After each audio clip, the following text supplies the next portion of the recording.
RG ज्ञान सबसे सटीक। प्रदीप सैनी लंदन में रहते हो, लंदन में रहते हो, इनसे लोग सवाल पूछते हैं कि आप अभी तक जिंदा कैसे हो। आप ये सोच रहे होंगे सर आप ऐसी कैसे बात बोल रहे हो, किसी व्यक्ति को ऐसे आप कैसे बोल सकते हो। जी हाँ, क्योंकि इन्होंने ऐसा ही कारनामा किया था। ये दिल्ली से लंदन तक हवाई जहाज में लटक कर इन्होंने यात्रा की थी और ये अभी भी जीवित है। लोग इनसे सवाल पूछते हैं लंदन के अंदर, ये टैक्सी चलाते हैं प्रदीप सैनी, कि अभी तक आप कैसे जिंदा हो। अब इनके बारे में मैं आपको बताने वाला हूँ, इनकी जो घटना हुई थी हवाई जहाज से किस तरीके से इन्होंने लटक कर अपनी यात्रा की थी और कैसे लंदन पहुंचे थे, इसके ऊपर हम बात करने वाले।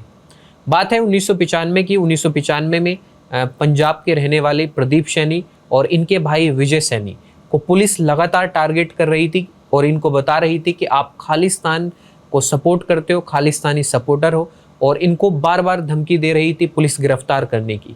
तो ये 1995 में बहुत ज़्यादा परेशान थे दोनों भाई, प्रदीप सैनी और विजय सैनी। अब इन्होंने सोचा कि अगर यहाँ पर पंजाब में रहेंगे तो पुलिस हमें गिरफ्तार कर लेगी और हमेशा हमेशा के लिए जेल में डाल देगी, और हम अगर जीना चाहते हैं तो हम विदेश अगर चले जाएंगे तो आसानी से वहाँ पर अपनी लाइफ जी सकते हैं। तो फिर इन्होंने विदेश जाने का सोचा, लेकिन इनके पास इतने पैसे नहीं थे कि विदेश चले जाएं। मतलब सही तरीके से जो भी आपका पासपोर्ट बनता है, वीज़ा बनता है, अगर उस तरीके से जाएंगे तो इनके पास इतने पैसे नहीं थे। फिर ये बीच में एक व्यक्ति से बात करते हैं जो विदेश लोगों को भेजता था गैर कानूनी तरीके से। उनसे बोलते हैं कि हमें विदेश जाना है क्योंकि हम भारत में रहेंगे तो ये पुलिस वाले हमको गिरफ्तार कर लेंगे और हमेशा हमेशा के लिए जेल में डाल देंगे या हमारा एनकाउंटर कर देंगे। अब इसके बाद ये उस व्यक्ति से मिलते हैं जो विदेश जाने के लिए लोगों से पैसे लेता था। ये दोनों भाई विजय सैनी और प्रदीप सैनी दोनों पैसे दे देते हैं उसको लंदन जाने के लिए। लेकिन उसके बाद जो व्यक्ति लंदन भेजने की इनको बातें कर रहा था वह गायब ही हो जाता है।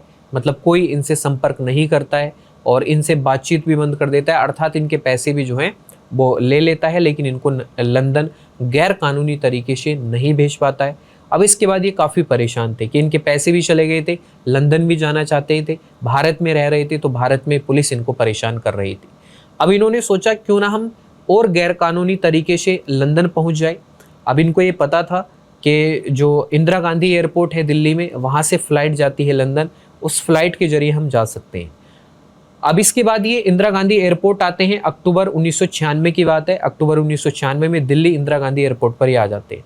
लेकिन इंदिरा गांधी एयरपोर्ट पर इतनी भारी सुरक्षा रहती है कि वैसे बिना वीज़ा, पासपोर्ट या बिना किसी आईडी के आप एयरपोर्ट में एंट्री नहीं कर सकते हैं। तो ये दोनों भाई वहाँ से जाने की कोशिश करते हैं, लेकिन पुलिस वाले इनको रोक लेते हैं और पुलिस वाले इनको वापस भेज देते हैं। अब ये सोचते हैं कि किसी भी तरीके से हम एयरपोर्ट के अंदर अगर चले जाएंगे तो हम हवाई जहाज़ का जहाँ पर लगेज रखा जाता है, जहाँ पर सामान रखा जाता है, वहाँ पर एक बार बैठ जाएंगे तो फिर हम लंदन आसानी से पहुँच जाएंगे। अब फिर इसके बाद इन्होंने 10 दिन तक इंदिरा गांधी एयरपोर्ट की रेकी की। मतलब इंदिरा गांधी एयरपोर्ट कई एकड़ में फैला हुआ एयरपोर्ट है। 10 दिन तक उसके चारों तरफ ये घूमते रहे कि किसी भी तरीके से जो है एयरपोर्ट के अंदर ये एंट्री कर ले। अब इसके बाद दोनों भाई एयरपोर्ट में एंट्री कर लेते हैं। सुरक्षा कर्मियों को चकमा देकर जो है ये एयरपोर्ट में एंट्री कर लेते हैं और जहाँ से लंदन के लिए फ़्लाइट जाने वाली थी वहाँ तक ये पहुँच जाते हैं।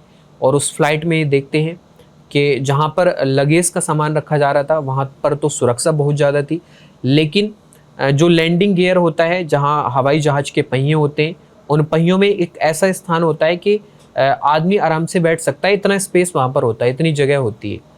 इसके बाद ये दोनों पहियों पर बैठ जाते हैं, एक तरफ विजय सैनी और एक तरफ प्रदीप सैनी। अब इसके बाद दिल्ली से फ़्लाइट निकल जाती है, कहाँ के लिए? लंदन के लिए।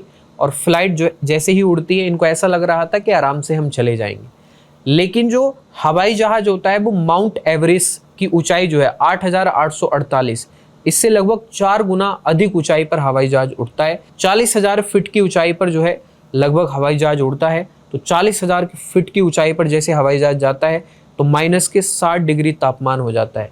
मतलब कोई भी वस्तु वहाँ पर जो है बर्फ़ बन जाएगी, ऐसा तापमान हो जाता है। अब ये लैंडिंग गियर में बैठे हुए हैं और इन्हें कुछ सुनाई नहीं दे रहा है, क्योंकि हवाई जहाज़ की जो स्पीड है वो 700-800 किलोमीटर प्रति घंटे की रफ्तार हवाई जहाज़ की है। अब इनके कान के पर्दे भी फट जाते हैं और एक दूसरे से ये बातें भी नहीं कर पा रहे थे। और ये समझो कि इनका शरीर जो है ऐसे हो जाता है जैसे ना तो ये जिंदा है ना ही मरे हुए, इस तरीके से इनका शरीर हो जाता है।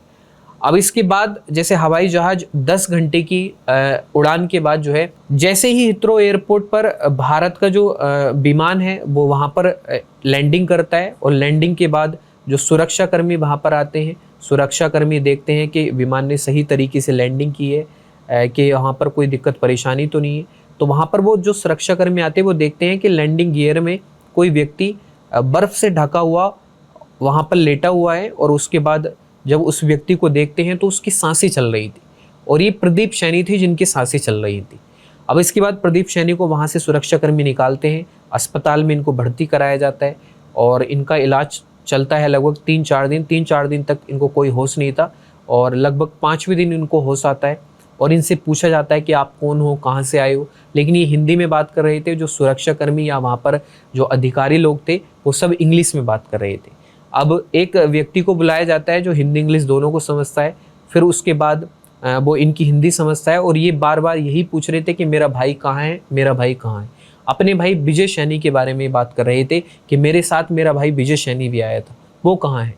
लेकिन विजय सैनी एयरपोर्ट तक नहीं पहुँच पाया था, बीच में जो है हवाई जहाज़ से वो नीचे गिर गए थे विजय सैनी के बारे में पता चलता है कि लंदन में जो रिचमोंड इलाका है वहाँ पर विजय सैनी की डेड बॉडी मिलती है, और वो डेड बॉडी मतलब इस तरीके की होती है कि उसको पहचानना भी शायद मुश्किल हो रहा था। लेकिन जब पोस्टमार्टम की रिपोर्ट आती है तो उसमें पता चलता है कि जो विजय सैनी है उनकी जो मृत्यु हुई है वो ऑक्सीजन की कमी के कारण हुई है, कि बाहर लटके हुए थे तो ऑक्सीजन की कमी थी, इस कारण उनकी मृत्यु हो जाती है।